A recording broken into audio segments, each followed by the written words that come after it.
Sepanjang video ini kalian pasti nebak-nebak siapa yang salah dan apa yang sebenarnya terjadi. Semakin berjalannya cerita, makin banyak hal aneh yang bakal terungkap. Jadi pastiin kalian nonton sampai akhir. Halo, Has di sini. Episode kali ini bakal ngebahas satu kasus yang unik. Sebuah kasus yang penuh plot twist yang ujungnya dijadiin bahan konten sama polisi.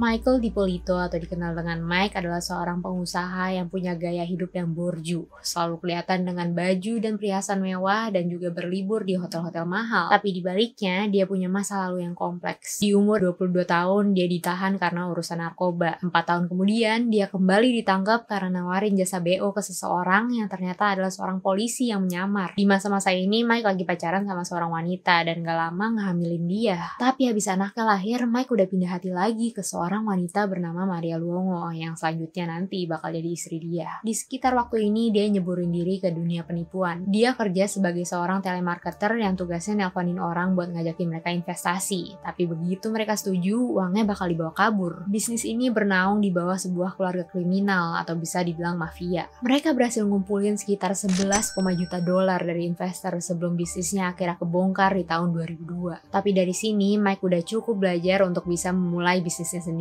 Pada tahun 2001, dia ngediriin 2 perusahaan dan mulai nelpon-nelponin orang-orang random di seluruh belahan Amerika buat ngajakin mereka investasi di mata uang asing yang nilainya itu sangat fluktuatif dengan ngejanjiin profit gede dan resiko yang nihil. Orang-orang yang berhasil dia yakinin bakal berinvestasi dengan jumlah yang beragam hingga 25.000 dolar. Tapi setiap keuntungan yang didapat bakal Mike simpan buat diri dia sendiri. Setahun kemudian bisnisnya ini kebongkar. Mike ditangkap dan dihukum penjara selama 2 tahun walaupun dia ngejalaninnya hanya 7 bulan. Dia juga harus bayar ganti rugi bulanan ke korban-korbannya. Keluar dari penjara, kelihatannya dia udah tobat. Pada Juli 2007, Mike ngediriin sebuah perusahaan marketing, walaupun keresmian dari perusahaannya ini agak dipertanyakan. Tapi keuntungan dari perusahaan ini dia gunain buat bayar ganti ruginya, walaupun kira-kira per orang cuma dapat 8 hingga 10 dolar per bulannya. Anehnya Mike ngeklaim kalau dia ngasilin sekitar 87.000 dolar per tahun dari perusahaannya. Selama terlibat kasus-kasus ini, Maria masih setia mendampingi dia sampai akhirnya mereka menikah di tahun yang sama. Tapi sayangnya kesetiaan Maria ini nggak dibalas sama Mike. Kalau Maria lagi keluar kota, Mike ngehibur dirinya sendiri dengan manggil escort atau wanita panggilan. Dari sinilah Mike ketemu Dahlia Muhammad, wanita cantik yang 12 tahun lebih muda dari dia.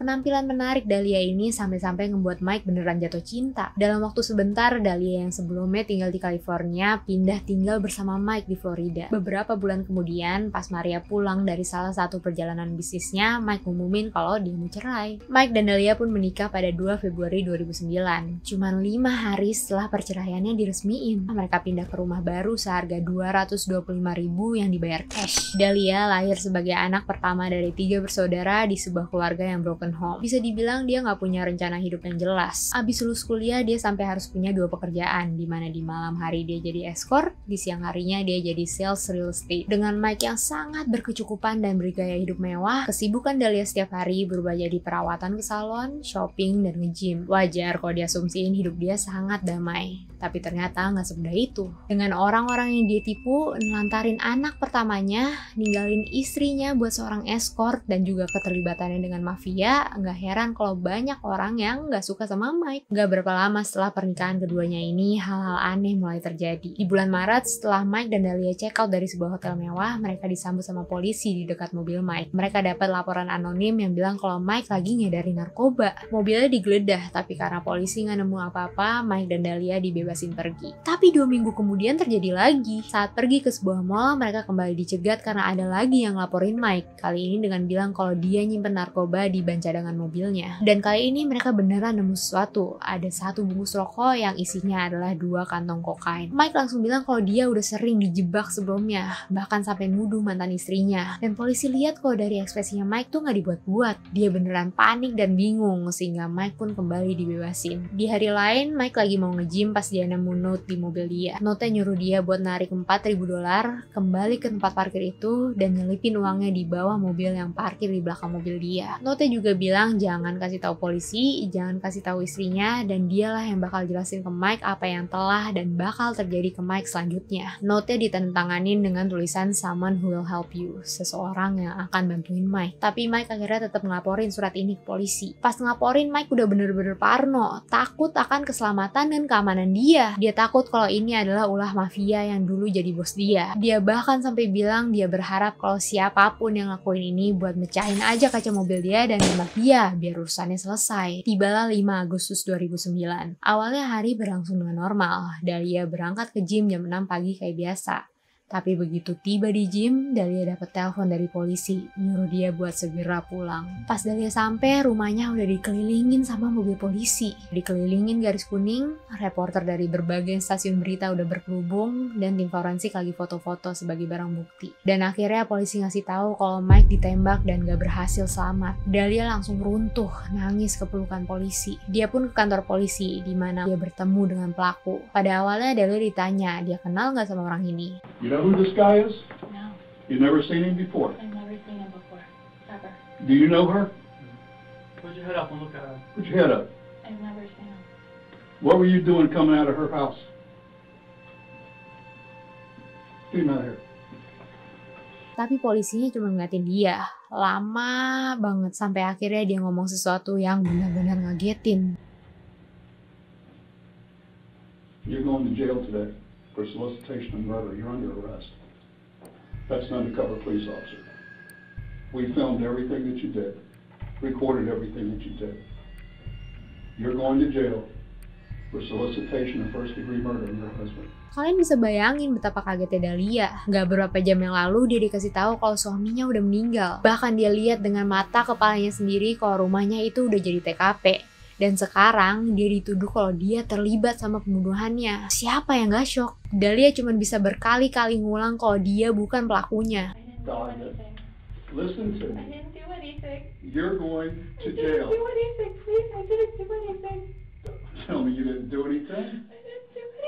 You're going to jail today. Tapi emang dia pelakunya. Dan ini yang terjadi. Dahlia sendiri punya public image yang gak terlalu enak. Sebelumnya dia udah nikah sama seorang arsitek kaya. Dilamar pakai cincin seharga $40.000. Tapi menurut orang-orang dekat Dahlia, dia cuma morotin suaminya dan gak lama kemudian ninggalin dia. Pas Dahlia dan Mike nikah, Mike masih dalam masa probation atau masa percobaan setelah keluar dari penjara. Buat bisa keluar dari probation ini, Mike diharuskan buat bayar ganti rugi sebesar $191.000. Dahlia nawarin buat bayar setengahnya. Jadi pas baru masuk 2 minggu setelah pernikahan mereka, Mike mulai rutin transfer ke rekening Dahlia hingga totalnya $100.000. Berpikiran kalau Dahlia bakal nambahin sendiri $91.000 dan bantu ngelunasin utang dia. Tapi Dahlia pakai uangnya buat diri dia sendiri. Tentunya lama-kelamaan Mike tahu akal-akalan dia. Buat nutupin ini, Dahlia bilang kalau dia hamil. Dan ajaibnya, Mike maafin dia. Akte rumah mereka yang seharga $225.000 itu juga diserahin ke Dahlia. Dia bilang kalau rumahnya jadi sepenuhnya punya Dahlia sampai dia ngelunasin utang ganti rugi dia. Tapi menurut Dahlia ini cuma akal-akalannya Mike supaya dia kelihatan miskin dan gak harus bayar uang ganti rugi. Bukan cuma uang, satu faktor lain yang jauh lebih simpel adalah Dahlia gak suka aja sama Mike. Dia cerita ke orang sekitarnya kalau dia gak suka rutinitas Mike,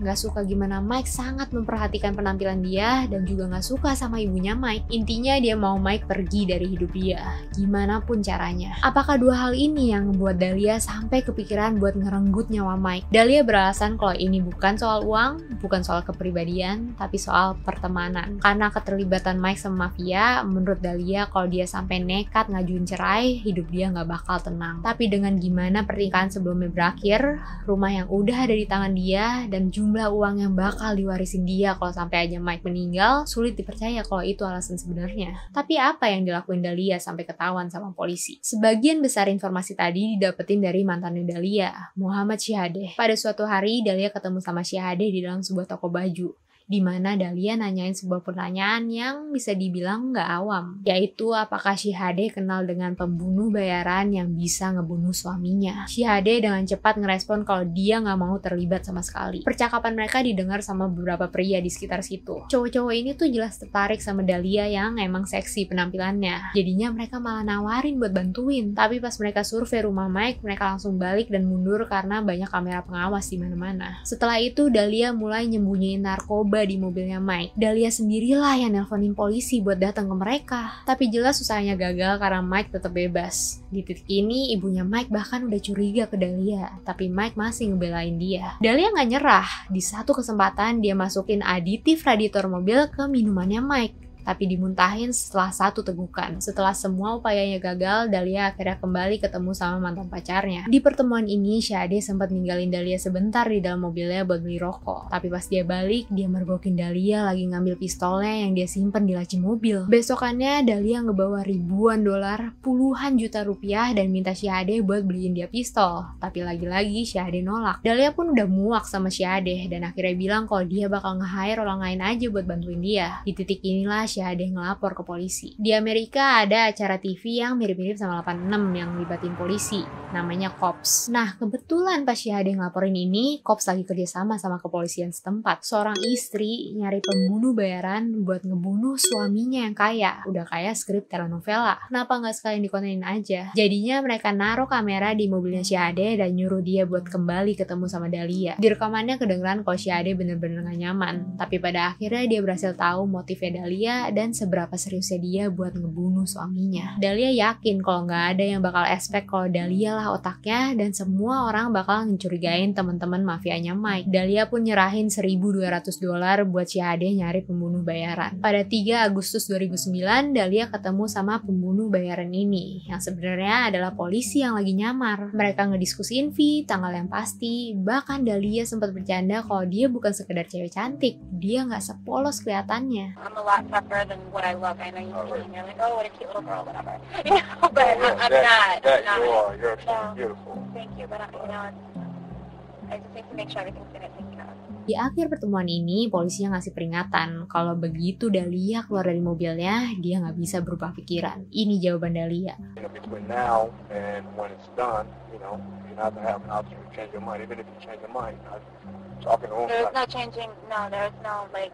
I'm determined Definitely already. you wanna I'm do this. positive, like Okay. 5,000% sure. Like no, when I say I'm gonna do something, I'm gonna do it. Jadilah pada tanggal 5 Agustus 2009, pas Dahlia berangkat ke gymnya, polisi berangkat ke rumahnya. Mereka ngasih tahu Mike yang lagi di rumah tentang rencana Dahlia dan ngebawa dia ke kantor polisi. Sedangkan rumahnya diatur supaya kelihatan kayak lokasi TKP. Dahlia pulang dengan dramatisnya menangis ke pelukan polisi tanpa sadar kalau dia direkam dan kebohongannya ini bakal disiarin di TV dan ditonton sama seluruh penjuru Amerika. Listen, we had a report of a disturbance at your house, and there were shots fired.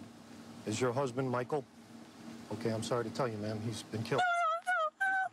He's been killed, ma'am. I'm sorry. Listen, try to calm down. Listen, right now what we need to get you to the station. We need to get you to our police station.